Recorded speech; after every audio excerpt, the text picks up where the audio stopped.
So people don't like usury No. in history. No, that's where the church.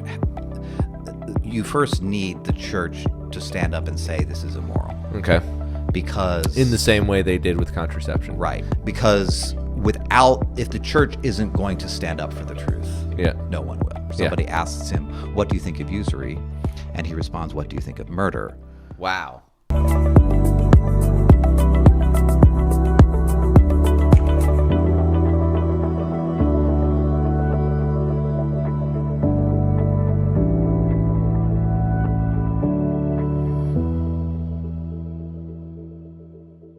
In the name of the Father, Son, and Holy Spirit. Amen. Hail Mary, full of grace, the Lord is with thee. Blessed art thou amongst women, and blessed is the fruit of thy womb, Jesus. Holy Mary, Mother of God, pray for us sinners now and at the hour of our death. Amen. In the name of the Father, Son, and Holy Spirit. Amen. All right, Brian. So welcome to the Pious Reflections podcast. Thank you for having me. Tell everybody why you're not Protestant. Well, because I was raised Catholic and it's never even occurred to me. Okay, well, there you go. I guess Richard Dawkins was right. Some people just never leave their cradle, but that's okay. Yeah, I'm certainly quite confident in being Catholic, and Yes. I am, if I had to choose now from scratch, I mean, hypothetically, if I had to choose now from scratch, I would Probably be a choose. Hindu. Well, No, but seriously, so what was your upbringing like? How did you become a Catholic? When did you kind of come to like a seriousness of your faith? Because you're a pretty serious Catholic. right. So I was raised in a Catholic. I grew raised in a Catholic family. Went to Catholic school for 12 years. Was kind of then a culture shock when I went into a public university and was in fact not surrounded by Catholics. And where was all this education happening? So I was a K through 8 at John 23rd School in Middletown, Ohio. K through what? K 8th. So Eighth. Okay. Catholic schools, we do. We don't have middle school, junior high. We have K through 8, and then we have high school. And Oh, no way. yeah. Wow. So So John 23rd in Middletown, Ohio? Ohio. Yes, we're in Ohio here. We are in Ohio here. yeah. But I've lived all over the country, so. Right. So Fair. when people say where they've gone to school and those kinds of things, I don't necessarily know exactly where they're at. You're not the Cincinnati native who, No. When somebody asks you where you went to school, they mean where did you go to high school, not where did you go to college. For anybody watching not in Cincinnati, that's a Cincinnati thing. That is true. Yeah. That just happened the other day with two guys, Ben and Brian, and they were talking about the fact that I'll leave their last names out, but you should know who I'm talking about. And they were like, they both went to high school together, and I was like, and they were talking about yeah, and I was like, you guys both had. Okay, well, there you go. I didn't know that. So. Yeah. So no, I went to grade school in Middletown, high school, Bishop Fenwick, college at Miami University in Oxford, Ohio. Oh, okay. So All right. really just stayed in the same place all my life. But Yeah, I ran a cross country race over there at Miami. Okay. Actually, like multiple times. It's not a bad area. it's a beautiful campus. Yeah. I mean, I would really enjoyed my time there. Yeah, I mean it's not Miami, Florida, but it's. Miami was a university before Florida was a state. Well, really? And anybody who went there will tell you that. Yeah. I guess that's a trump card, huh? No, So you became you were raised Catholic. You went to Catholic schools. But you've told me that you kind of have a point at life. Yeah. That you started being really serious about your faith. I was a cultural Catholic growing up. So, I went to mass every week, Would you say that's different than a cradle Catholic? Like culturally speaking? So, yeah. So by cradle Catholic, I just mean I was Catholic from when I was born. Okay. Cultural Catholic means that the reason I was Catholic was because of my culture, not because I really necessarily deeply believed. I mean, I believed my faith, but I wasn't living my faith as if it actually meant something to my life. I was living my faith because everyone around me was living the same faith. Okay, gotcha. So like a bubble. Yeah, it or just a habit, a cultural. It was part of my culture. It wasn't something that I would change. It wasn't something that was so meaningful to my life that I made really consequential life decisions based on my faith. It was just something that was always there, and that I always just kind of went through the motions of doing, which I thought, I mean, I think there was value in that, but that's only going to get you so far. Yeah, that makes sense. So it wasn't until I had moved out on my own down to Cincinnati, had my first job, had kind of a personal crisis in my life, and I kind of I like to tell people that growing up, I knew the rosary, I knew how to pray the rosary, but it was kind of something that was, in case of emergency, break glass. Yeah. I had it was my emergency prayer. Right. If somebody died, I would say a rosary, and that was about it. I had a personal crisis in my life about 2011. And would you say that this was like a crisis of spirituality or emotional? You don't have to get it into was the it was an details, emotional but- crisis. okay. It was an emotional crisis. It was a relationship that ended. Okay. And kind of felt just lost, like I really didn't have anything in my life and that I could fall back on. And I kind of this, in case of emergency, break glass rosary prayer became how I dealt with this. Yeah. And so I started saying the rosary every day. I was working at a local hospital that had a chapel, so I would go down into the chapel of this hospital and pray the rosary every day, and then I soon started going to daily mass, and it was. How old were you at this point then? So this was 2011. So I was 31. Okay, gotcha. And I still remember August 2nd, 2011. This was I went to daily mass at a church here in Cincinnati. It was, and there was a visiting priest there who is now a bishop, actually. But this priest was, he said the mass, and after the mass, he mentioned that today is the feast of the Portiuncula. What is the what? The Portiuncula. So for Saint Francis, had a vision of God, and he was in this very dilapidated chapel called the Portiuncula, and God appeared to him in a vision and said, "Francis, rebuild my church." And at that time, Francis was still, living his secular life, and he interpreted that to mean rebuild this chapel. Yeah. And so he went and sold a bunch of his father's stuff to raise the money to rebuild this chapel. And later on, he asked the Pope that anyone who visited that chapel might receive a plenary indulgence. So this is Francis as a priest asking the Pope. Yes. Well, Francis was never a priest. Francis was only ever a deacon. Pope Francis? No. Saint Francis. Oh, Saint Francis of Assisi. Okay. Sorry. Still fresh. I'm still new. Still new. Okay. So we're talking about Saint Francis of Assisi here. Okay. I'm sorry. I Everybody's going to be like, this ain't no pints with Aquinas. What a noob. Anyway. So no, we're talking about Saint Francis of Assisi. Okay, I'm tracking now. I'm like, well, man, that really explains a lot of the things that Pope Francis might be doing, if that's what he's thinking he's doing. No. Anyway, continue. Francis of Assisi was never a priest. Okay. He was only ever a deacon. Got it. But at one point, this church that he rebuilt. He asked the Pope that anyone who visited it might be granted a plenary indulgence, which it was unheard of at the time that a pope or that a plenary indulgence would be granted in perpetuity forever. Yeah. Most of them were for only a limited time, but this one was granted forever. But the priest that day, August 2nd, so August 2nd is the feast that celebrates this chapel that was rebuilt, and the priest that day just happened to mention that there was a plenary indulgence for anyone who went to confession, said a certain prayer there, and in that church, visited any church. And so I was, it had been like 8 years since I'd been to confession. Oh, wow. At that point.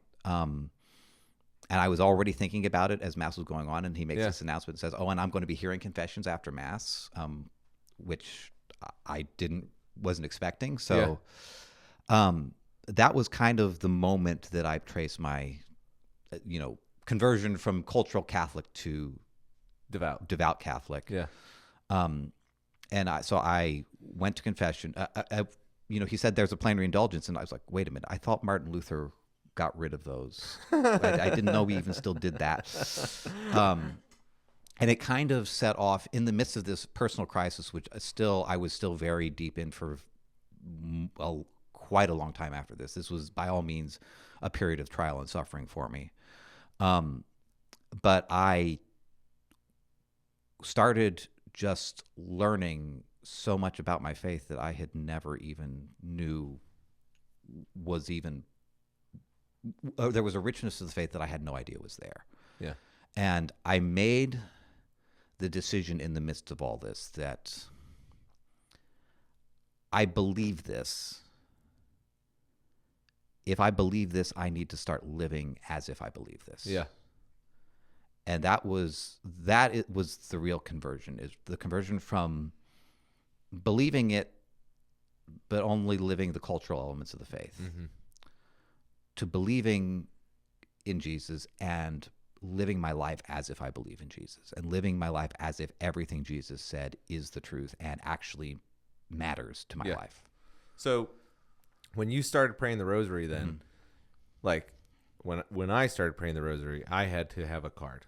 So when you broke the glass, did the Catholic education stick? So funnily enough, for me, the rosary, I didn't know the mysteries of the rosary. I didn't learn the mysteries of the rosary Really? growing up. I learned. So in your mind, praying the Hail Mary was just saying the Hail Marys? I knew that I knew the mysteries existed. Yeah. But the rosary was just the Our Father, the Hail Marys, the Glory Be, the Apostles' Creed. Yeah. It was just the vocal prayers. It wasn't the meditation.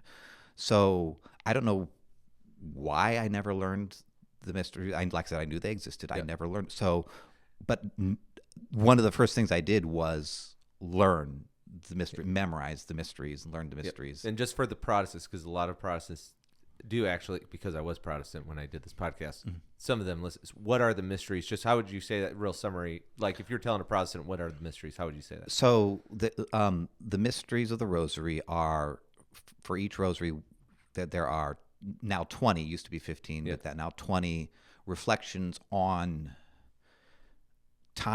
key events in the life of Christ or of Mary, which even in the life of Mary always point to Christ. Yep. That we reflect on. There's the groups of joyful, sorrowful, luminous, or glorious. Each set of 5 that we reflect on as we pray the Hail Marys and the Our Fathers and the Rosary, in order to enter into more fully and meditate on these key moments in the life of Christ and the history of salvation. Yeah. And Mary is present in some of the things like the Annunciation of the angel to Mary, that when Christ first became incarnate as a man, but that was, that incarnation even in the Scripture is hidden behind Mary's fiat. Yeah. Things like the Assumption of Mary into heaven, which is Catholic doctrine. It's not explicitly in Scripture. It's there, but not explicitly. Even that points back to Christ in that, Mary is saved through Christ, and her, she is a reflection of Christ's glory, and this vessel that carried our Lord and Savior has this dignity that Christ will not allow her to become corrupt. So would you say that the mysteries are essentially like the highlights of the gospel that you're reflecting on? Yes. Like when Catholics say mystery, it's not like mysticism, Right. but these facts of salvation history that are foundational to anybody being a Christian. Right. When we talk about a mystery as a Catholic, we're talking about something that is it is knowable, but never never fully knowable. It's a mystery because there's always more depth to it. There's always some further element that we haven't yet understood, that we can come to understand. But it's not hidden. Yeah. It's just so deep and so immense that there's always more to understand. Yeah, that makes sense. So now let's fast forward real quick. So you go through this time of crisis. You're 31. You've given your life to Christ, and did that all happen right after that confession? Like, was it like a light bulb went off, or was it kind of a slow? Was it kind of like being planted beside the water, and you were just kind of like growing, kind of not rapidly, but like steadily? Yes and yes. Okay. All right. I like that answer. That's it. It's good for content. It is. I can put that in the teaser. There was, it was immediate in that as soon as I made this change, which, I mean, the suffering was so critical to open me up to making this. So, but as soon as I made this resolution, the floodgates opened. But now I have to drink from it. Yeah. And so there was just suddenly this abundance of beauty and understanding and knowledge that I had never known was there. But at the same time, I have to incorporate it in my life. I have to learn. I have to grow in it. So, yeah, it was both all at once and slowly, which is, I mean, so many things about faith are that way, where already but not yet, but both and is so often the answer. Yeah. So you also have an interest in usury. Yes. Now that might seem like out of nowhere, but the audience does not know that we have been talking about having this conversation for a long time. Yes. And every time you've wanted to talk about it, I have said, stop, because otherwise we won't have content for the podcast. Right. So now's your chance. So real quick, before we ask you how did you get into the subject of usury, give like a very brief, high-level summary of what usury is. Okay. So today, most, someone would say usury is excessive interest on a loan. But for most of history, for at least 1,800 years, the church taught that usury was any profit off of a loan. So if you lend somebody money and to make a profit off of that loan is the sin of usury. In fact, that is still the church's teaching. She just doesn't talk about it. It hasn't talked about it for about 200 years. Okay. So usury is profit off of a loan. Yes. Which is essentially the state of the world's main economic process. It is right now. Completely accepted as licit and normal in our modern economy. So at what point after your conversion did you start taking an interest in usury, or did you always kind of have an interest in this subject even before you had your conversion experience, or reversion, I guess you'd say? So have you ever had the experience of reading something on the internet and thinking to yourself, that's wrong, and then having that turn into a rabbit hole that consumes your whole life? Yes, but I usually end up coming out of the rabbit hole because I try to, but I'm not, like I said, you're more of a genius than I am. And so I hit the wall in the rabbit hole much faster than you do. Well, and I think the reason this rabbit hole was different was because this is actually an issue. This is relevant to my salvation. I do actually, real quick, because I know you're about to go deep. So, but I did have this experience. It was when Heath Ledger died. Oh, I was thinking you were going to say it was when we became Catholic. Oh no. But that too. I guess it's a more relevant one today. But when Heath Ledger died, I was like, man, something snapped in that guy.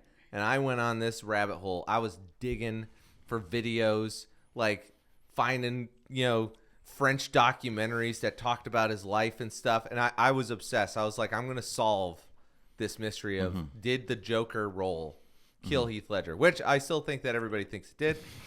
But yes, I definitely was like down that rabbit hole. Now that is not as serious as what you're about to talk about, but right. And so the reason I didn't hit the wall with this rabbit hole is because if I understand it correctly, I mean, this is an issue. This is relevant to my salvation, everyone's salvation, and if it really is relevant to salvation, and I'm right, and the world has got the wrong idea about this, then that's a pretty big, important subject, and that's something. So I came more and more to understand that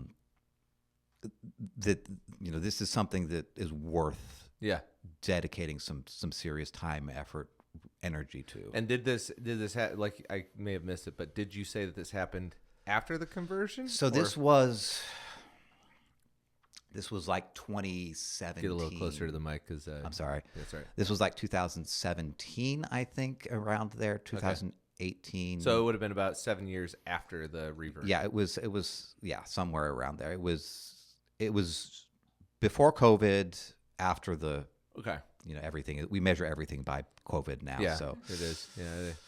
Good job, UN. Right. It's going to be BC AD C19. It's that's true. We haven't yet displaced the birth of Christ with COVID as how we measure our calendars. Yeah. So, thank God. Thank God. Yes. But so, and it was funny. I read this article and it said he was refuting a claim that the church changed her teaching on usury. She can change her teaching on contraception. And wait a minute. No, she didn't, and no, she can't. What? And that was. And who wrote that? Do you remember, or was it just a online argument that you kind of came across? It was an art. So the argument itself comes from. Oh shoot! This name should be on the top of my head. That's okay. But was it a bishop or a cardinal or something? This was just an article in a Catholic magazine. Okay, gotcha.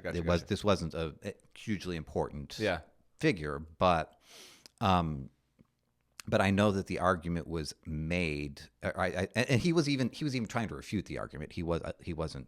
Yeah. But it was, the idea that the church just changes her teaching. Yeah. A lot of people will make that argument. I don't think they've seriously actually looked into teaching. The church doesn't really change her teaching. Now, there are often certain independent theologians, private theologians, who will disagree with church teaching or who might come up with a different take on church teaching. But if you look at authority, bishops, popes, ecumenical councils, it's remarkably consistent. Yeah. The fact that it's one sign of the Holy Spirit actually guiding the church that she's been able to be so consistent over the years that she has. And so you would describe those are kind of like the peaks of church history, where a judgment was declared, like this is what we're gonna believe. Like, is that how you would describe that? It's not even usually like an instant. I mean, these doctrines are expounded upon over time. Can be over periods of hundreds or even thousands of years. But while there are points of clarification, they do build. There's rarely will you find a contradiction. Yeah. Or a complete refutation of something that's been said in the past. It's Yeah. almost always a building. Yeah. Like there's never a U-turn. It's almost like a brick by brick kind of layer by layer thing. Yeah. Yeah. The author, by the way, I just remembered, Yeah. John Noonan, he wrote a book called The Scholastic Analysis of Usury. Okay. He was the one who first, at least was one person who has made this claim that the church changed her teaching on usury. She can change her teaching on contraception. Okay. But he was trying to refute that argument, right? No, he was the one he was the person who has been cited in this article. Okay, gotcha. As having made that argument. Oh, okay, gotcha. And the article I found was refuting him. Was refuting Okay. His argument, yes. So John T. Noonan is a very interesting character, by the way. He was eventually nominated and appointed as a justice on the Ninth Circuit Court of Appeals. Oh, He was also advised the committee in the 1950s that it looked before Pope Paul VI issued Humana Vitae. yeah. There was a committee in the United States. Actually, no, I think it was a world. So he was one of the left wingers that was like on that committee. He was the historical advisor, I believe. He was advising that committee on the church's history, if I'm not mistaken. Huh. Wow. So yeah. So he's one of those guys that people were freaking out about because I read about that Humanae Vitae, like the controversies around it, and I think it was Jay Budziszewski had converted around that time, and he was talking about it as well. And I was reading up on the news cycle of that publication that was coming out, and everybody thought that the Pope was going to totally move because it did seem like it was lopsided with more liberal thinking Catholics. Right, and the committee did come back with a recommendation that the church should approve the use of contraception of certain types of contraception for their faithful. So yeah, it was, and it was very much a surprise when Pope Paul VI released Humana Vitae and said, no, we're sticking to our guns. The doctrine. Yeah. Not that he really had much of a choice. The doctrine had already been reaffirmed in Casti Connubii, which was, I want to say Leo the 13th. I could be wrong about that, but gotcha. I mean, it had not 50 years earlier. It had already been solidly declared. So, Paul VI would have been changing doctrine if he had chosen to permit contraception. So. Yeah. So that would have been a no-no. So then when so you start getting into this usury stuff and you start to see this tie into usury and contraception. Is that kind of, because I know you've talked about usury and a culture of death with me a couple times. So is that part of the reason why this kind of like suddenly took you down this rabbit hole? There was this connection that this prominent Catholic heterodox, I guess you would say, was making this association with usury and like, hey, we changed this so we can be okay with this other stuff now. Well, it certainly got me thinking. It wasn't immediate, but if you look at the history of this topic, you see in philosophy, in fiction, in the connection is made over and over again between usury and, for example, Dante puts usurers and sodomites together in the seventh circle of hell. And that's the deepest? That's not the deepest. No, the deepest is the ninth. But, okay. But it's pretty darn close. But the fact he puts them together under the category of, I think he calls it violence against nature or violence against God. Okay. And so this connection between usury and fertility is made. I mean, Aristotle calls usury a false fertility. In fact... What? I didn't know that. In fact, the Greek word for usury is tokos. Tokos is... As in like Theotokos? As in Theotokos, yes. Really? Theotokos is God bearer, God bearing.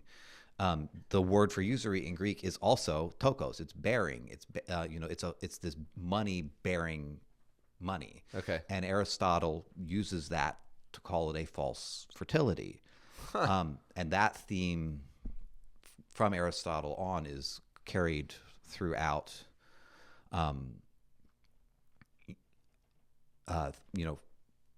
throughout history. So Cato, The Cato Institute or the the Roman philosopher, Okay. the Roman writer Cato, is credited with, he's in a conversation with someone asking, what are noble careers, and somebody, he talks about, husbandry, animal husbandry as being the most noble career. Somebody asks him, what do you think of usury? And he responds, what do you think of murder? Wow. You know, So people don't like usury no, in history. no, no, they don't. So now would you say, so even the Greeks, so pre-church, Well, there Greeks was at least a negative. the Greeks are complicated. Yes, they are. You can't call it Greek philosophy. There's all these different views. You can find somebody. Right. You can always find. Yeah, you can always find a Greek philosopher who's going to take your side. Right. The Stoics were against usury. Okay, gotcha. All right, and so they didn't like it. And Aristotle, though, it doesn't sound like he liked it either. No. He calls it a false fertility. No. So you at least got like one of the mountains, of the two. Right. Plato being the other one. Right. Assuming Socrates isn't a real person, which is apparently a live debate, but That's an interesting debate. I think I don't think Plato made him up, but yeah. You know about that debate? I mean, I've only briefly looked into it. I haven't looked into it. I mean, I've read the 5 dialogues, so Yeah. I don't have any reason to think that he's made up. I mean, that's a pretty incredible fictional story if he's a made up guy. Right. I think so. So anyway. it seems a little bit odd. But back to usury with Aristotle. Because Yeah. that's interesting to me because you've never brought that up before in our conversations. See, this is why. This is why. This is why we're you saving it all for the podcast. Yeah, so that's that right. it'll all come up. Yeah. But this connection just kept coming up between usury and fertility, usury and life, and I started to think, if the church really has neglected her doctrine on usury, if this thing that had been a sin for so many years was then just permitted, Yeah. what would the consequence of that be? And I begin to wonder, if there's a connection between this usury and false fertility, could the culture of death that we as Christians are so concerned about today, could that have sprung up from this permissive attitude on usury? And what do you mean by that? Like, as in like a correlation, or as in causation? So there's a lot of history to go through, and the research I'm doing right now is trying to understand whether it's a correlation or a causation, but my hypothesis is that it's a causation. Okay. It's certainly, I think, two sides of the same coin. I think if you have the attitude that money can be fertile, that money can grow, Yeah. I think it's very natural to reach the conclusion that human fertility is not valuable. If money. If money can grow, if you accept money can grow on its own, Okay. then it's very easy to devalue human fertility and natural fertility. I think these are attitudes that go hand in hand. Okay. So now, would you say that usury and investments are different?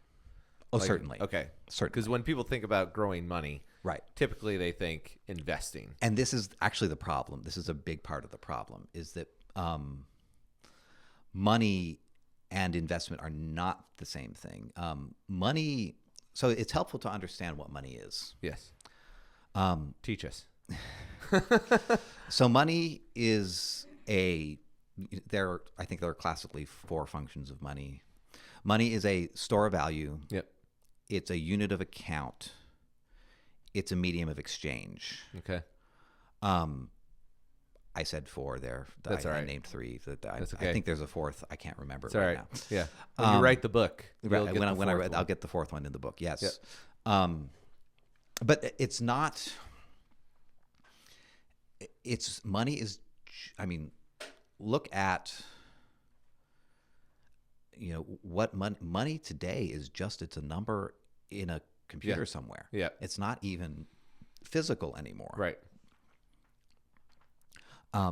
It's not really anything. Yeah.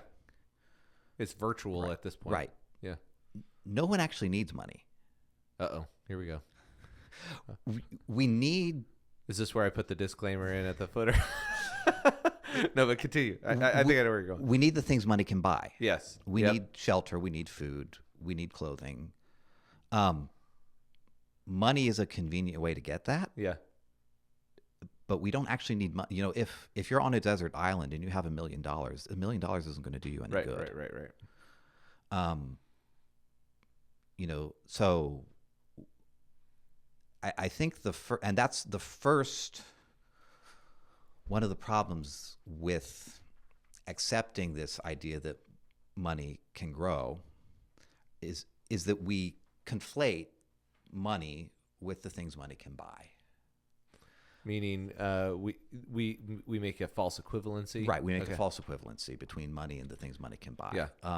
You can start your own business. Yeah. And you can grow that business, and you can invest in that business. You can buy equipment. You can hire employees, all of that. expand product lines, and that's all good. Yeah. But you're actually investing in people and property and things that Have inherent value. have inherent value and have the inherent ability to create, which money does not. Yes. So when we talk about the difference between investing and, money growing, you're actually thinking about, investing in a business, right, or investing in something that has some inherent. What about stock? Like, would you say stock? So stock is a business. Yeah. Stock is a share of a business. Yeah. So there's nothing wrong with investing in right, stock. But yeah, you're not making a loan. Right. When you buy stock, you are purchasing shares of a company. Yeah. Okay, so then when you talk about money and growth, your analogy basically is that if you see money as growing artificially, Mm-hmm. you're kind of teetering on this, like you're making it, you're starting to move towards this culture of infertility, basically. Like, essentially what you're saying is usury is is like the contraception of reality, essentially. So in order to create this illusion that money can be fertile, yes, you have to subjugate or even enslave natural fertility, human fertility, to the illusion of money growing. Okay. Can you give an example of that? So for, if you are,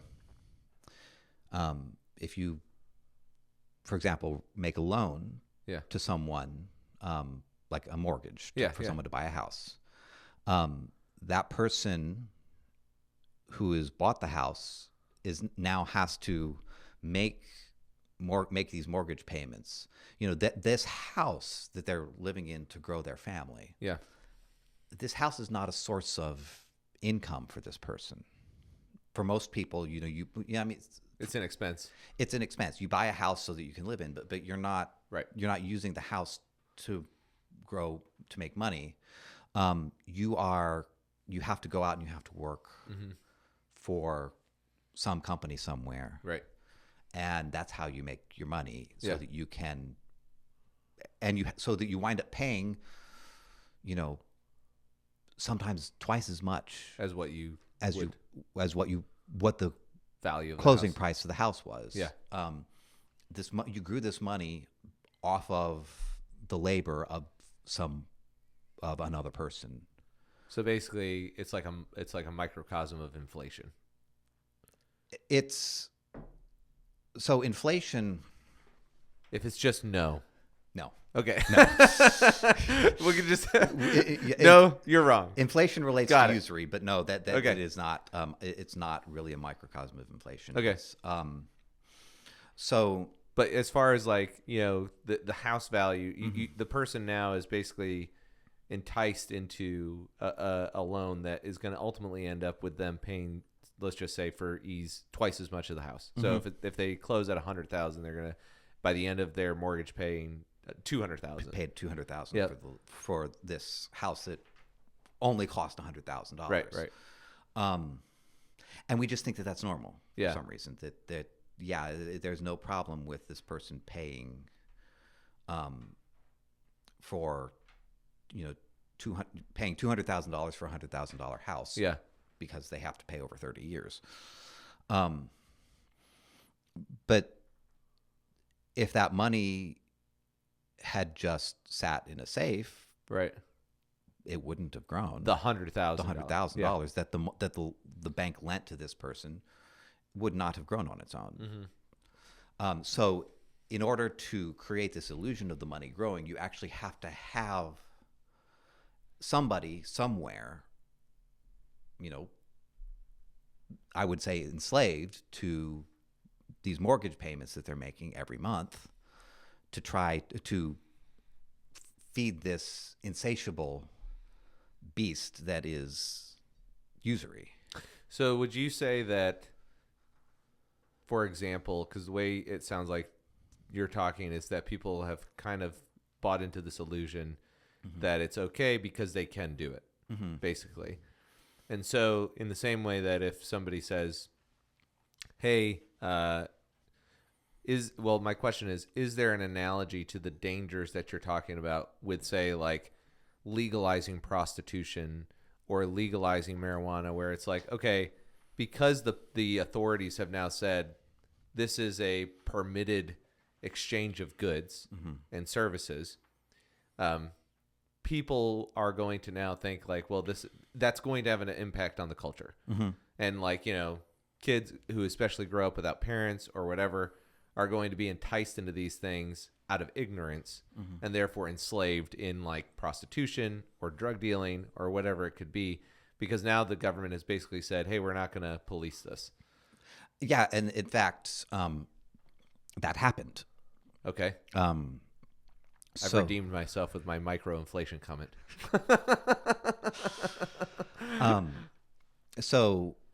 Historically, if you look at, John Calvin was actually one of the first people to suggest an accommodation to usury. Okay. Yeah, John Calvin believed that usury should be safe, legal, and rare. Really? Well, goodness. He didn't use those words exactly. I know, obviously, I'm borrowing. Sure, Hillary Clinton didn't get a time machine and just go back in time and say, "Hey, Calvin, let me whisper in your ear." I mean, Right. But it would fall into the pattern of the woman, Right, but John Calvin, in a time when the church still had temporal power, and the church still banned. It was against canon law to lend money at usury, and most civil law followed canon law. Yeah. John Calvin said that civil law, usury was going to happen anyway. You couldn't really stop it. It was a lost cause to try to stop it. So we should allow a moderate amount of interest on loans and not try to police that. Yeah. Doesn't Thomas Aquinas actually make that argument with prostitution? Thomas Aquinas says that makes the argument that it is not necessary. It's not necessary that there be a civil law against every immoral act, and he uses prostitution as an example. Right. That just because prostitution is immoral doesn't mean that the state has to prohibit it. And in that sense, yeah, no, the state does not have to prohibit usury. Yeah. It's not. And would you say that this would also separate us from, say, like, presuming your position is, because I haven't read much, I'm kind of accepting this on authority. I'm a good Catholic now. I just blindly follow whoever's in front of me. But would you say that this is that this is what would separate us from Marxists, for example, who would say, well, essentially, like, the state needs to govern whatever we deem immoral and completely and totally take over the means of exchange, like the economy, and manage it. Because it sounds like that's what the argument you're saying is, like, well, if the church actually, if Catholics just start living not in the means of usury, just like if they stop, doing prostitution, or if they start, for example, just having lots of kids, the state doesn't have to intervene on these things because Christians just start living the way they're supposed to. Well, and that's actually was one of Martin Luther's key arguments. He this was a book that I've been reading recently, R.H. Tawney's Religion and the Rise of Capitalism, Yes. which I think I have it right here. you have on the shelf here. Right here. Yeah. There it is. So I have been, R.H. You Tawney. want me to do it right here? No, Boom. I already got it. No, go back. Boom! Coming at you. There we go. Yeah. All right. So, Tawney wrote it about 100 years ago, the beginning of the 20th century. And he's a Protestant. He is Protestant, yes, but I think he was actually, he has some very good ideas, certainly about the history at least. But one of the things he points out is that Luther kind of despaired in the ability of the church to regulate moral social behavior. Yeah. And his argument was, well, if you're a good Christian, you should, you should be able to police yourself. But if you're not a good Christian, the church isn't going to be able to stop you. So we shouldn't even. So it was kind of, and Tawney suggests that one of the major changes of the Protestant Reformation, which I think is absolutely correct, is that is the rejection of the church's authority over social life, business life, which I thought was really interesting, by the way, Right. because I did read some of this book, just to be clear, but I didn't make it as far as Brian did because I made a commitment and then I failed. So. I got pretty damn far. Okay? It's a difficult read because I had to stop and look up all sorts of British history that I did. American students are not taught British history. Yes. Yeah. So, Tawney being or France or Germany, or where was Calvin from? He was France, right? He was France, or was he? No, he was in the Dutch. Geneva. Yeah, there we go. Yeah, he's like. Yeah, that was one of the things that I wanted us to get into, and I know we're sitting right at about 50 minutes, so I was thinking we'd go an hour and a half. Okay. If you can shut me up after an hour and a half, sure. Yeah, I know. I think this is great. But by the way, are we able to have like a coffee break? Can we pause and take a coffee break? I'm assuming the pause button works. So Yeah, the pause, not on yours. I can pause it here. Okay. Hold on, just a second. Let me just. Are you okay with a coffee break? We were kind of in the middle of. The viewer might want to hear about. Yeah, we should finish that part first. Okay, all right, you keep going. It's late over here, and we did not plan to have this episode, and we just set up the studio so that we could. Yeah. And we didn't think it was going to happen. I was literally like, you know what? God doesn't want it to happen, Brian. I'm sorry. But my faithful wife, Yeah. she kept us going. We're getting close to 10 p.m. here, I think. Yeah. No, I think We're at 10:42. Oh, wow. Yeah. 5 p.m. Yeah. Okay. Yeah. Yeah. So, No, I'm all right. Yeah. I'm a night owl. It's okay. Yeah, there we go. All right. So anyway, you were saying though. So yeah, Luther Tawney. and those. He's when Martin Luther. So it was really good idea. Observant idea that by one of the key ideas of Protestantism was that they rejected the idea of church control, church authority over social interaction, over the moral life. So Aquinas certainly would say it's not necessary for the state to prohibit every immoral behavior. Yeah. That's not the same as him saying it's prudent to abandon, or that the state shouldn't Right. shouldn't pass laws on any behavior. It's kind of, there is no moral, based on that idea, a state doesn't have to make abortion illegal. Yeah.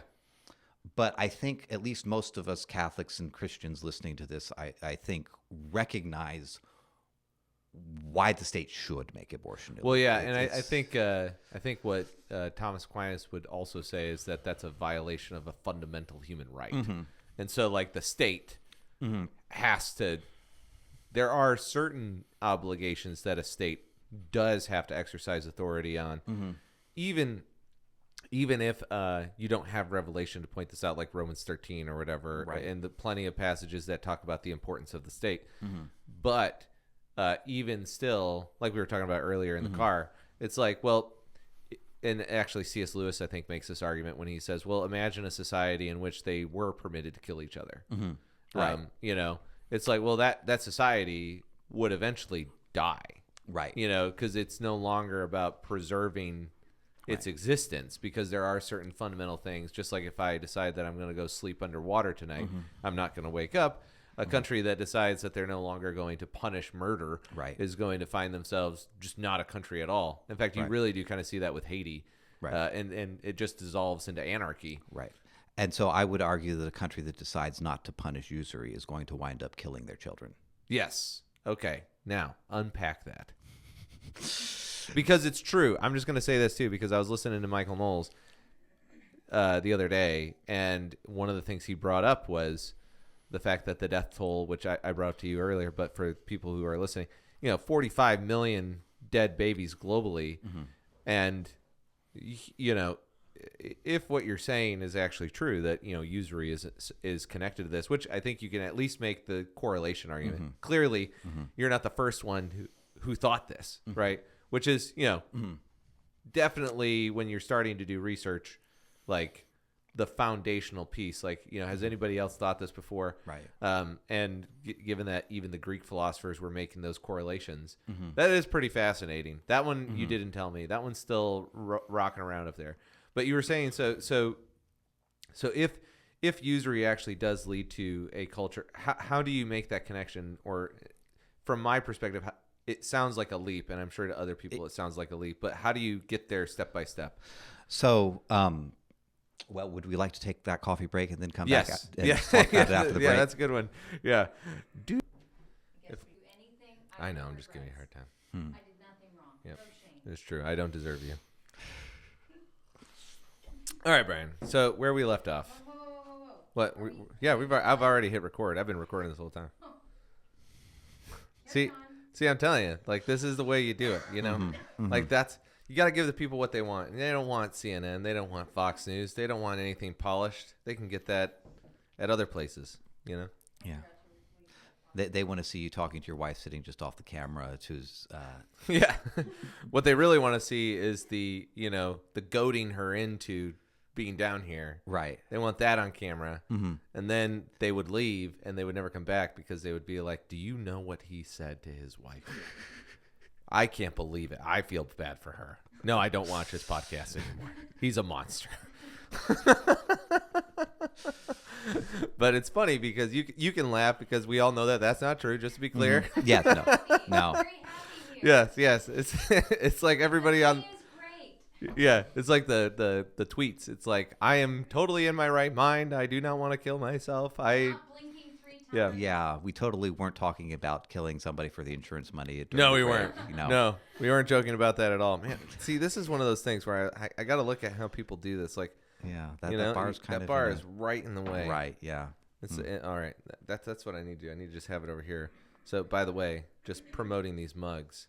This is Saint Boniface and Saint Maximilian Kolbe, and he is cutting down a massive pagan oak tree, and Saint Maximilian Kolbe is looking at you in a disapproving manner, which that's okay.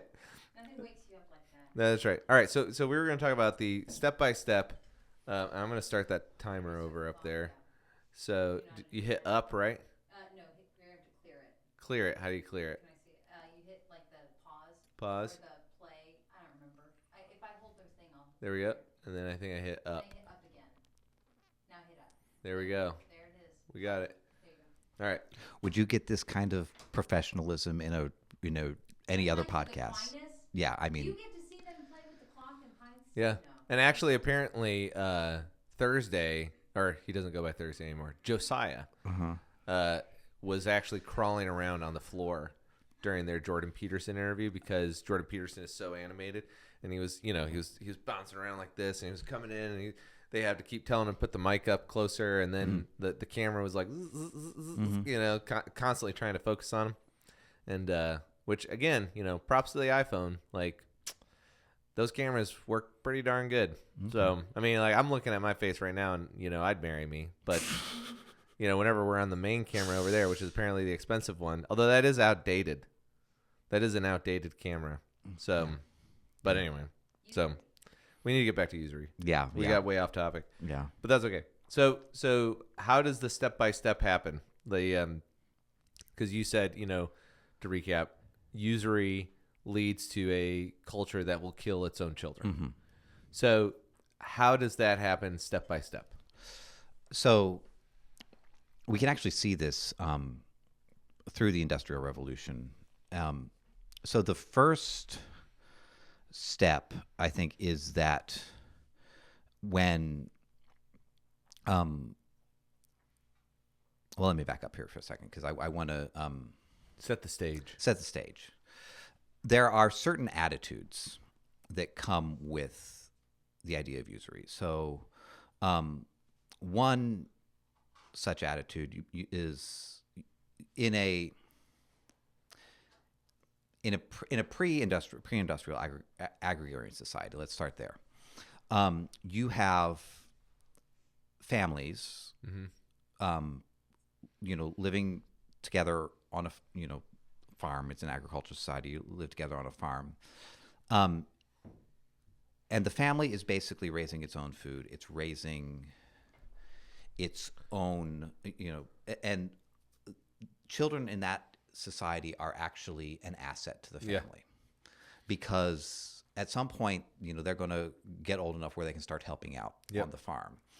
And this kind of labor, it's not exploitive. It's not exploitation of the children. The children are actually it's a family. They're mutual care for each other. And I'm not trying to glorify, pre-industrial society. Yeah, right. There were disease and everything. But in at least one sense, children are an asset to the family. Right. They're actually helping. They're contributing to their own well-being and the well-being of the family. Yeah.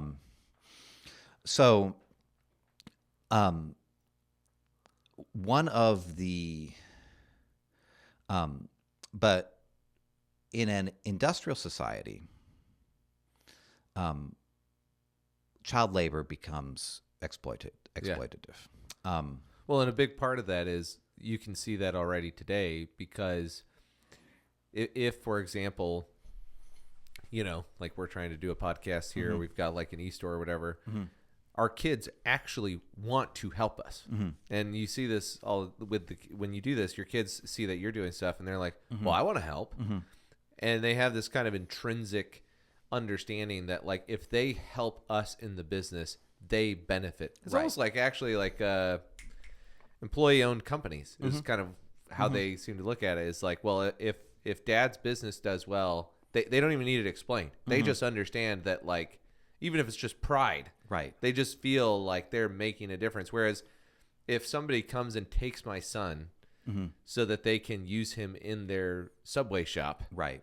it's like, well, I'm not really benefiting. And you actually do see this with teenagers a lot of times. Like if once they get their own job, they're like, no, mom and dad, that's my money, And in some sense, it is because they're actually not helping the family in this way. They kind of have to freely decide that their money is going to go to the family. Right. So one of the first things that began to happen in the Industrial Revolution is that you started bringing instead of working on a farm at home for a family, you worked in this large corporation for this, a capitalist of finance, this, and I'm very much not trying to sound like a socialist here. That's I'm not, okay. but the church does condemn capitalism, though. the church does, In the catechism. yes, she does say Lumps it right in there with communism and socialism. Yeah, that neither one of them is ideal. Yeah. I think.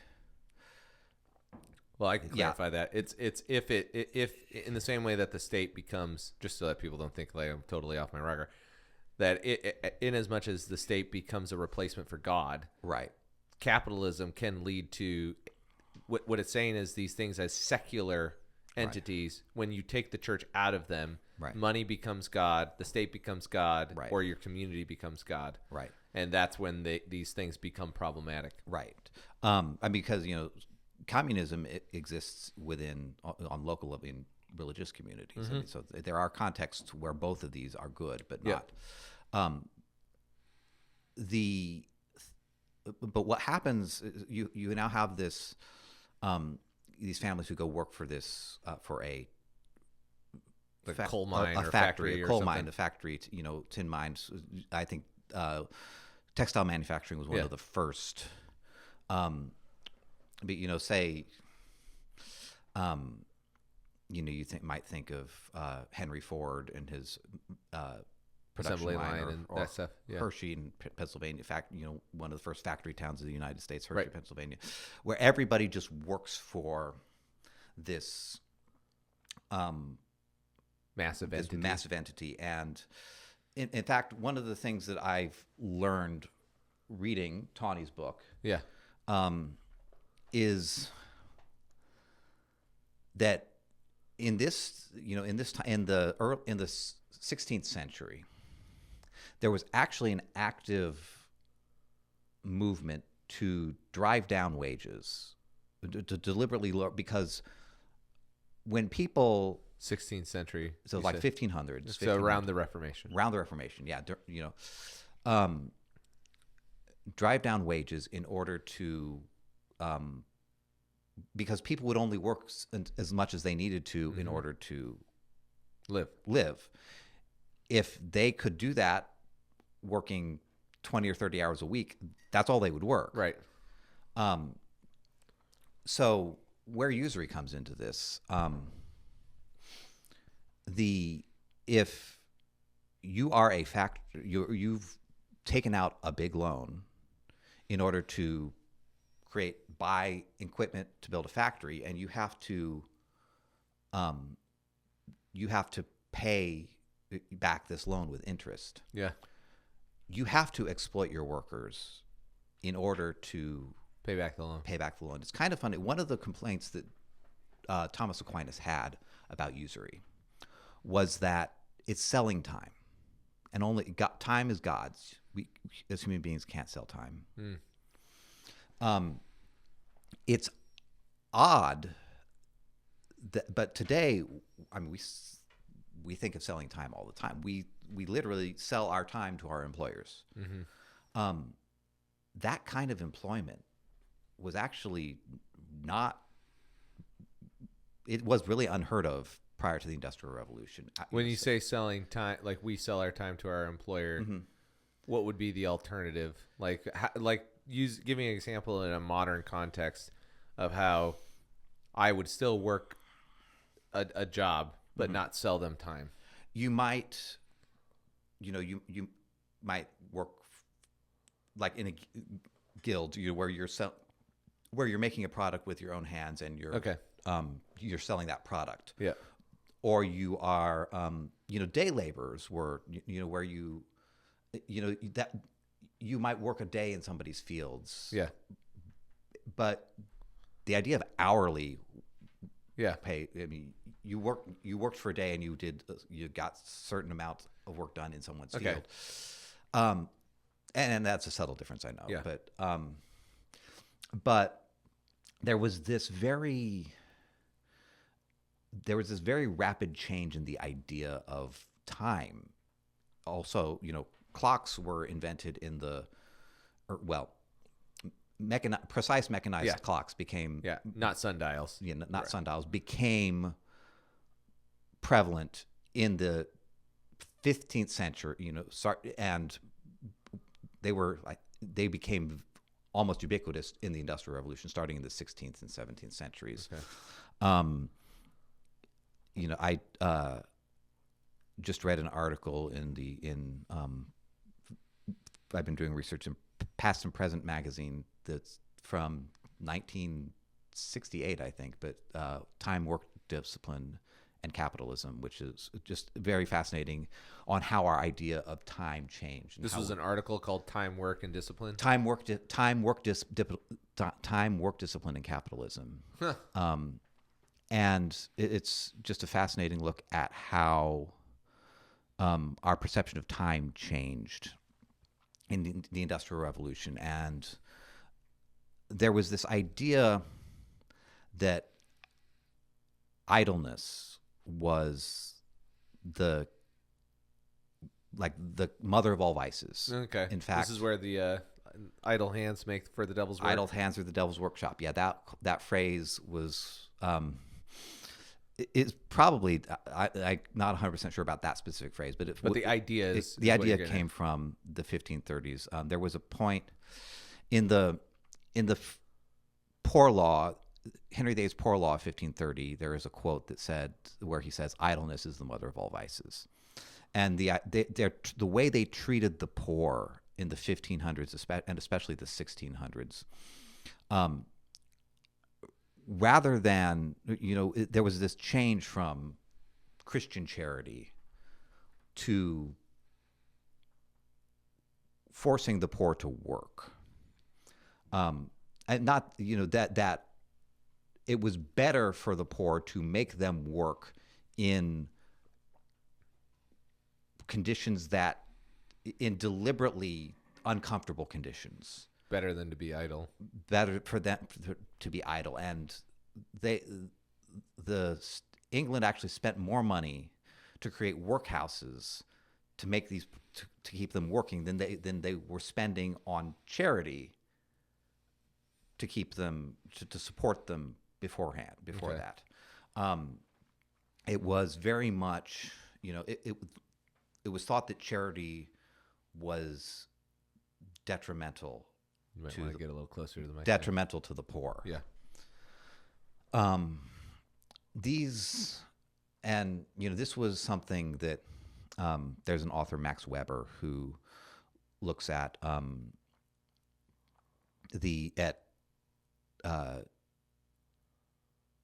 this talks about the spirit of capitalism, and he notices that Calvinists, because of the idea of double predestination, Calvinists become are looking for a sign that they're saved. Yeah. And they settle on industry as this sign, the industriousness as the sign that they're saved. So, and by proxy, wealth then becomes a sign of salvation, kind of ironically, which is not at all what the gospel would tell us. But he doesn't really talk about why this was the virtue that they settled on, why industriousness was the sign of salvation. And this is where I think usury comes in. A lot of the biggest usurers in England in the 16th and 17th centuries were Puritans. Puritanism, of course, being a branch of Calvinism. Right. I haven't really found a good source to theorize why Puritanism and usury seem to go so hand in hand. But I kind of suspect that, Calvin having made this allowance for usury, everybody, people who wanted to make their money that way kind of jumped on that if Calvin allows it, we'll just be Calvinist and we'll. Yeah. But, and I think you do see that too, that psychological attachment to religious ideas is something that I think happens regardless of the religion. Like, I mean, even St. Thomas's parents wanted him to be not a Dominican. They wanted him to be something else because of the benefit. Yeah, Benedictine, and he was going to be this The high, abbot. the abbot, and they had all these ideas. And you also see that with like even Vivek's family, right? Like, I mean, like they all went to Catholic schools, and he's not a Catholic, but they wanted the Catholic schools, and so if you saw them just on the street, it would look like he was a Catholic and he was doing the Catholic thing because they just want the benefits of what the perceived benefits of whatever the religion might be. Right. So it's pretty well established by historians that there is this relationship between Puritanism and capitalism. Yeah. And that there's a relationship between Puritanism and usury. I haven't yet seen the suggestion of a causal relationship. So what I think happened is that usury in order to maintain usury at massive scale, requires exploitation. You can't generate this money. You can't generate interest from loans without exploiting someone's labor or someone's property or so. And I think the Industrial Revolution basically became this massive engine to feed all of these users who now felt enabled and emboldened by this Calvinist, not sanction, but permission, exception, allowance. So would you say that in the same way, like we were talking about, money is a means of exchange, that usury is a means of exploitation? I think usury always involves exploitation. In like prehistoric times and even early history, usurers would lend money to a farmer. Say a farmer had a bad crop and he didn't have enough to seed his field for the next season, or he didn't have enough food to get through the winter. He would borrow seed at interest, and and inevitably not be able to pay it back. And ultimately that would give his lender the opportunity to seize his field and enslave the owner. It was never the purpose of usury in ancient times was not the usury itself. It was you could foreclose and gain the land and enslave. Well, you're seeing what was it? There was that. It's like one of the big farmers out there that did the genetic modified seeds or whatever. Are we talking about Monsanto? Yes. They made a movie about it, and what they would do is they would come in. This podcast is not brought to you by Monsanto. Yeah. Yes. Yeah, that's right. But what they would do is, my understanding is, their seeds would end up in people's crops, and then they would then exploit the use of their seeds, even if they were there by accident, to get these things. And there was a big lawsuit and all this kind of stuff. So, but I don't remember the whole movie, and I'm not going to speculate on what it was, but it reminds me of that. Yeah. Well, and it's always the way usury always works. Is it enables a company to get bigger. Yeah. And I mean, you see this. J.P. Morgan in the late 19th and early 20th century in the United States, he was involved in so many mergers and acquisitions of companies that otherwise would have never gotten to be the size that they were. U.S. Steel, General Electric, and so many railroad mergers. There were just so many where if J.P. Morgan hadn't used his enormous wealth, which he gained making loans at interest, usury, if he hadn't used that enormous wealth to merge all of these companies, they would never have gotten this big. AT&T is another J.P. Morgan. Really? I didn't know that. That's J.P. Morgan. He was involved. Okay. It wasn't. But Yeah. but as far as this bringing it back to a culture that kills its children, So how do we get to that? how we get this at some point, and this happened in the mid 19th century, people started to realize that exploiting children was wrong. And in fact, there's an interesting, if you read Charles Dickens' A Christmas Carol, if you read the Charles Dickens original, Yeah, come a little closer Text. on that mic. You don't have to be like right up on it. If you want to move your chair a little bit closer, you can do that. wanting to, maybe I just move the mic. Yeah, you can move the mic. That works. Um, That's perfect right where you're at. all right. Because if you get any closer, then it's going to be really loud. Right. And then and I don't have like a super fancy setup, and so otherwise somebody could totally like adjust while you're talking. But we're under budget. Yeah, okay. Well, So bad. So bad. Yeah. There's duct tape over there. is that ceiling falling down? Is that No. right? Yeah. All right. Anyway, if you read A Christmas Carol, there's the scene at the very beginning where these two philanthropists approach Ebenezer Scrooge. They're raising money for the poor, and Ebenezer, of course, is not happy with this, and he tells them, he asks, "Are there no workhorses or the workhouses? Are the poor laws no longer in operation?" And the philanthropists respond to him that they are, sir, but many of the poor would rather die than to go there. To which Ebenezer responds, "Well, they better hurry up then and reduce the excess population." He says that in He a says Christmas that Carol? in A Christmas Carol, yes. In the written one. In the written, yeah, in the original 1843 Okay. Christmas Carol, yeah. Not the Jim Henson one? No. Yeah. It's like, Wait, yeah. these damn puppets. I grew up watching Mickey's Christmas Carol, so I always imagined Ebenezer Scrooge as Scrooge McDuck. But no, in the Charles Dickens 1843 original, you're looking at Ebenezer Scrooge says that they better get on with dying and reduce the excess population. That is crazy. This is already the culture of death, and we haven't even.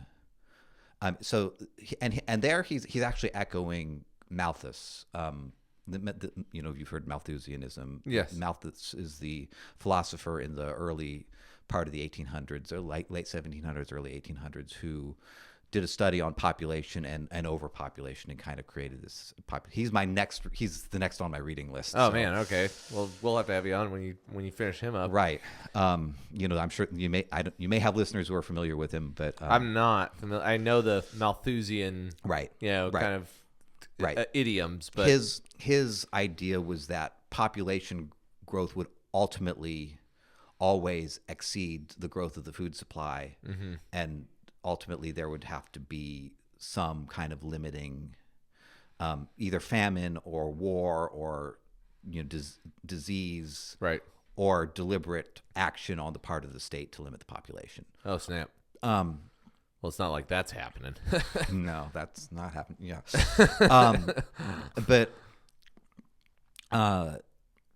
So you already see that. And this is Charles Dickens was inspired to write this, having toured the Cornish tin mines and seeing child labor. Okay. So that's the inspiration for A Christmas That's Carol. part of the inspiration for A Christmas Carol. Yeah. It's also, as I understand it, Oliver Twist also had a similar theme to it. That's another thing on my reading list. I haven't read Oliver Twist. I'm going to read that one before you get to it, so that way I can say, well, now I've finished this book, Brian. So anyway, keep going. But in the midst of that 1850s, Parliament got involved and started looking at child labor, and were just as appalled by it. And they started passing laws limiting child labor, which is absolutely a good thing. Right. But there's a research study that I found online that, unfortunately, I can't quote it to you right now, but that found that birth rates are correlated to child labor laws. That when child labor laws are passed, birth rates start declining, because children are now a liability, not an asset. Children have to be educated and fed and clothed for 18 years before they can start In the workforce. go out into the workforce. And so now there is no longer an incentive. There's no longer for someone who is poor to have children. Right. And so basically, because you're basically making the correlation that because of usury, a family who's poor basically has to decide, and assuming that there's child labor laws, can no longer have a child and then allow the child to be exploited by the usurer. Right. And there's also no value to that child to the family. So it is purely a sacrifice on behalf of the economic value, yes. Yeah. Sorry. Yeah. Obviously, there's all the value. Right. We're Catholic. We Catholic. love babies. We love, yeah. But what you're saying is essentially that the child ultimately becomes purely an economic burden from a secular perspective, or economic perspective, because or you have to start figuring out witty and creative ways to get around these laws in order to figure out a way to make your child bring economic value to the to the family. Right. And so then children actually become either a decor, essentially, which is what you're seeing with these late baby families, like, and they're only having like two. When we had our twins, somebody came up to us and said, well, now that you have a boy and a girl, you're done. And, that was like very common. I was shocked at how many people just assumed that because we had a boy and a girl, we were going to be done. Right. And I think you're absolutely right that really does blow my mind, because I've never thought about it that way. But yeah, if you're not a Christian, and society does operate on natural laws, and now you have now passed child labor laws, and you're basically Which are a good thing, by the way. Yeah. Child labor laws are a good thing. But they end up, but because of usury, you end up getting child labor laws, and then as a result of usury, you get this child labor law, and now the family has this inclination to not have children. Basically, it's that society is no longer creating an environment in which children will flourish, and therefore the family will flourish. Right. But that only by virtue of like a life of toil and suffering will your child maybe have a chance of flourishing. And I do want to point out, I don't think child labor laws, they certainly accelerate this effect. But even in 1843, you still see Ebenezer Scrooge saying they better hurry up and die and reduce the excess population. Yeah. You still see Ebenezer Scrooge. And Scrooge is a usurer. Yes, he is a usurer. Scrooge is, he's a money, he's got a counting house, which is a lending company. In fact, you see with the Ghost of Christmas Future, there is Ebenezer Scrooge asks the Ghost of Christmas Future to show him some emotion at this man's death, this man who is strongly suggested to be Scrooge himself, that he's seeing having died. And there's a family, the Ghost of Christmas Future takes him to see a family who finds out that the man that they owe money to is now dead, and they are relieved because they will now have some time to get their money together to repay this loan, and the person who inherits the loan will almost certainly be less hard driving than Scrooge, presumably Scrooge. Yeah. Dickens never explicitly says it's Scrooge, but it's strongly implied. So we know that Scrooge is a usurer; that's his profession. But you also have a scene where the Ghost of Christmas Present takes him to see the home of the woman that who was his love interest earlier, that the Ghost of Christmas Past, and you see how she now has a family with children, and there's a conversation that the Ghost of Christmas Past takes Scrooge to see with the same love interest, where he talks about just how the world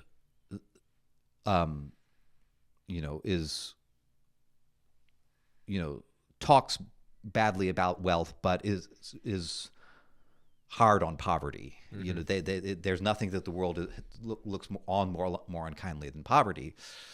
And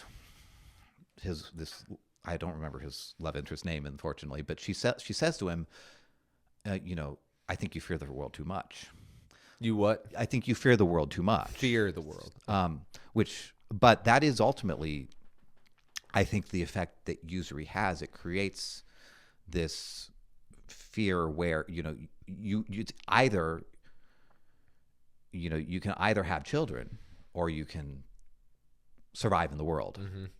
And even in 1843, even before these child labor laws were passed, that effect was still, Malthus was still worried about overpopulation, and Dickens was still writing an Ebenezer Scrooge that chose wealth, the multiplication of money over human fertility. So, and where was Maltese? What was his name again? Malthus. Malthus. What country was he in when he was writing? I believe he was England. Yeah. Okay, all right. I'm just checking. I'm not familiar with where he's at, and so Dickens and him are in the same. But Malthus is earlier. Malthus is about but 50, same country. Same country. Okay, but about 50 years earlier, I think. Gotcha. I'm not 100% sure about that. So basically, usury. Because the question is, how do we get there step by step? Because usury leads to a culture that will kill its own children. Yes.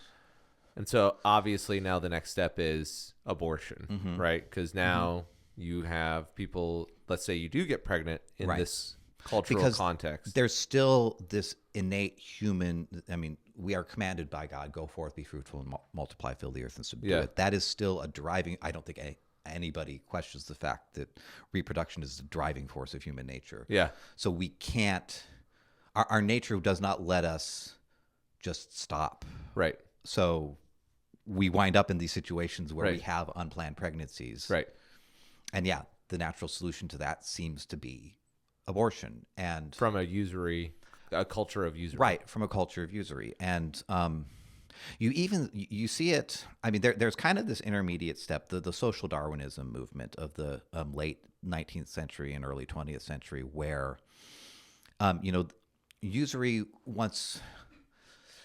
needs to create efficiency in order to, if it drives us towards this, what we call efficiency, which is really just creating this spare wealth in order to pay the usurer. That's where the drive from efficiency comes, is to pay the usury on all these loans. Well, this drive toward efficiency eventually talks about changing the human being, enslaving the human being, or changing the human being to be more suitable toward efficiency. Rather than making this efficiency serve humanity, we are changing humanity to serve this goal of efficiency. And that you start to see eugenics, and you start to see, breeding, proper breeding, that we should only breed people with certain characteristics to make them more suitable, whatever suitability means, which suitability means efficiency. Yeah. And euthanasia would fall into this too. Euthanasia falls into this too. Someone who isn't valuable, whose life doesn't have some kind of economic value, is considered useless. And in Evangelium Vitae, John Paul II's wonderful encyclical, where he coins the phrase culture of death, he talks about, the human being being measured by their economic value. He talks about,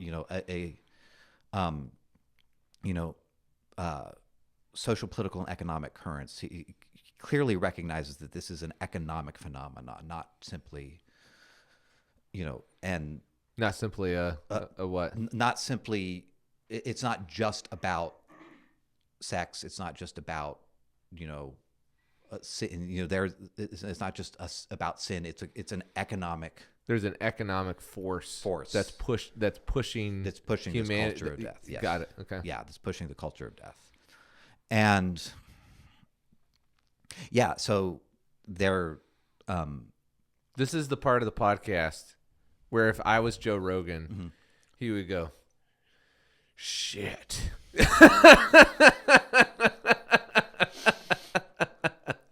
Yeah, I mean, it's that big, and it's been going. It goes back a lot further than I think most Catholics or Christians recognize. That this. I mean, I didn't even think about usury until Right. now. Nobody does. Yeah. Well, and again, I think it's one of those things where people don't think about it.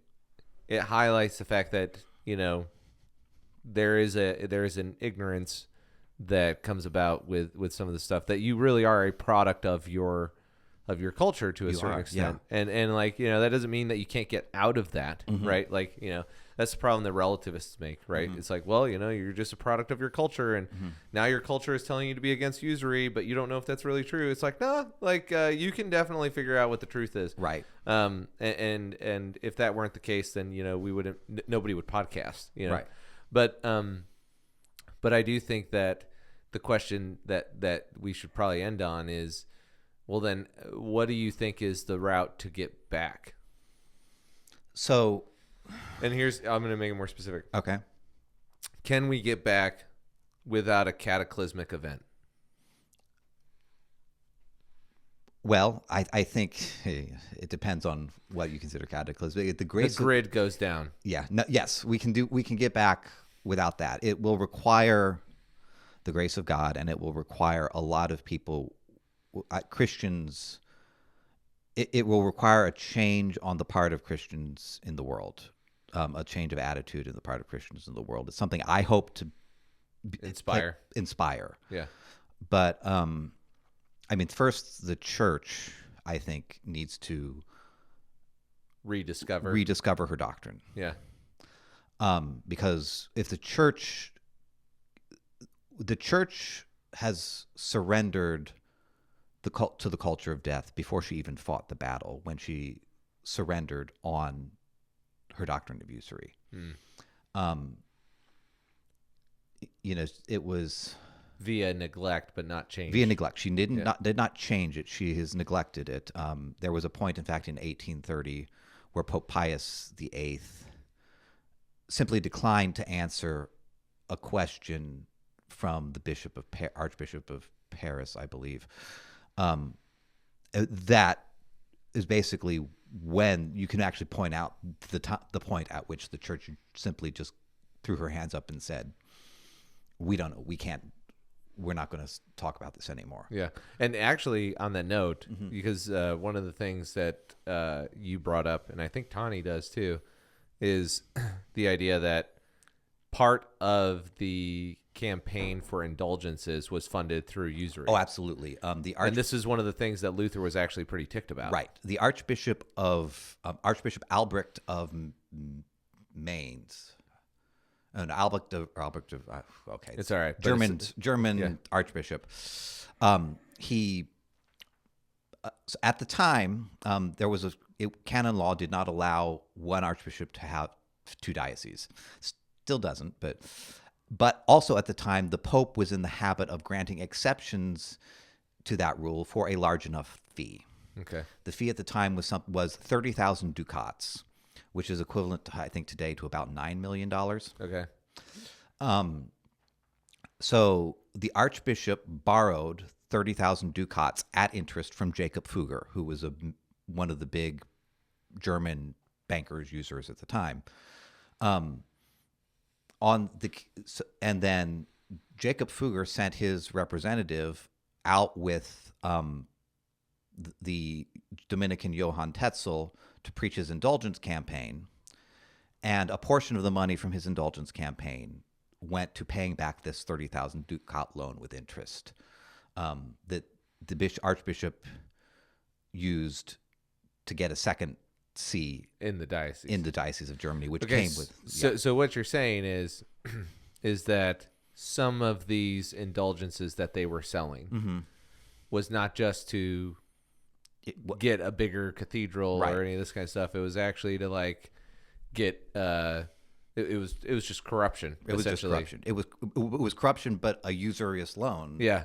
Involved corruption. And so if the church had held strong on their doctrine on usury, if the church had actually followed her doctrine on usury and also not been corrupt, right, the Protestant Reformation wouldn't have happened. Yeah. There were legitimate complaints. Luther had legitimate complaints. Yeah. Schism is not The answer. Right. Although, to another point, he was kind of he was pushed out. Yeah. There wasn't, he wanted to debate. Yeah. He got a bull of excommunication. So, right. But yeah, so yeah, the church, the church is run by men. The Yep. church, the Holy Spirit protects the church. Upon this rock I will build my church, and the gates of hell shall not prevail against it. But she is still run by men. Yep. Men are sinners. The men who run the church sin as much as her members do. Yeah. This is a cause for hope, not despair, because I think there's a legend about Napoleon saying to a cleric, I will destroy your church. And this cleric says back to Napoleon, little man, you think you can do what thousands of years of popes and bishops have been unable to do? Yeah. Yeah. Yeah. Well, and so I guess to wrap it up. Yeah. But yeah, the question you asked me was, what do we do about it? Yeah. And what we do about it. Especially families. So it's a radical. I think it's a radical change in how we as Christians live our lives and our relationship to the modern financial system. I think for an individual Christian, first of all, get out of debt. Mm-hmm. Whatever you have to do to get out of debt, so that you will be free. Yeah. In order to make these decisions. I would say also, avoid participating in the financial system. That's certainly don't take interest. Yeah. On bank deposits, but even when your money is deposited in a bank, the bank uses it to make loans. Right. That's a big change. We are so used to keeping our money in a bank. Yeah. But do you think crypto is going to have an impact on this? Okay. Do you want to open that can of worms? I mean, just quickly. Quickly. I mean, I can have you on. You're free to have on this podcast. Now, when you write your book, if you start charging me fees, we're going to have a problem. Yeah. I can come in and talk about crypto. But yeah, crypto. Because I think about that as a storage of value, and it's not an interest. I mean, if you're trying to talk about, that's what they all preach too. Is get out of the financial system. Yeah, crypto is the problem with crypto is there's nothing there. It's not worth anything. It's a pyramid scheme. Pure speculation. There's no value. Unless your government's totalitarian. Yeah, perhaps. I mean, it's pretty valuable. It can be valuable if you have missionaries in closed countries, but also super awesome. Yeah, but I would say Christians need to come together and create their own credit unions in a sense, but that are dedicated. But how is that going to happen without a cataclysmic event like economic failure? Because right now the law, there are people who have tried to start credit unions, but the laws on the books end up pushing them towards bankruptcy, and the big banks end up buying up their accounts and things like that. Yeah, that's where the church. You first need the church to stand up and say this is immoral. Okay. Because in the same way they did with contraception, right? Because reassert the teaching, right. Because if the church isn't going to stand up for the truth, no one will. Yeah, that's true. Now we as the church, as the body of Christ, can call attention to this issue. And I don't want to say it's all on the hierarchy. Yeah. Please don't go running to your pastor tomorrow and asking him, why aren't you preaching about usury? Yeah. The laity is going to have to take the first steps to get this. Well, in the same way they did with abortion. Right. A big reason why we have so much. Right. if you had said 30 years ago that people would be freely getting off of birth control, everybody would have been like, yeah, right. And now you've got non-Christian comedians who are female, probably as feminist as the blue-haired person can be, saying, yeah, I don't do birth control anymore because it's bad. And you doing all right? Yeah. Okay. But It's a little warm in here. okay, gotcha. Well, we're wrapping up. But I think that so when, just real quick, when do you think that are you hoping to have your book done by the end of the year? I was hoping to have my book done by the end of the year last year. And Okay. But you are going to start a Substack.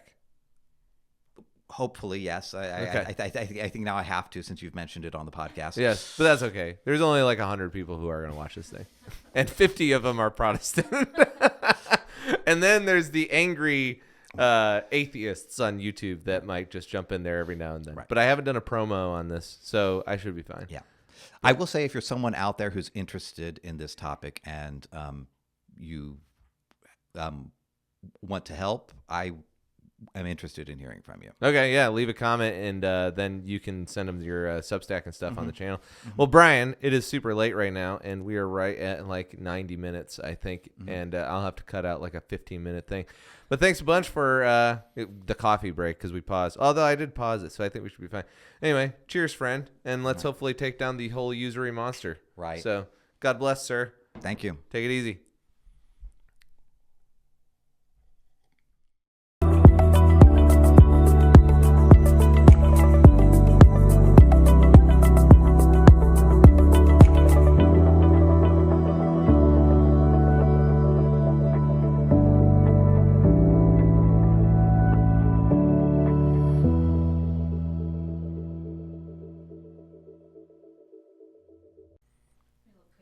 Little cushion?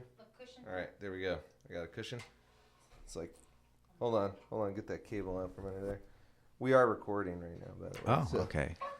I just started it so that we could get going. So we could capture on camera the fact that The actual candidness of the whole that thing. you're short and you needed a pillow in order to. Yes.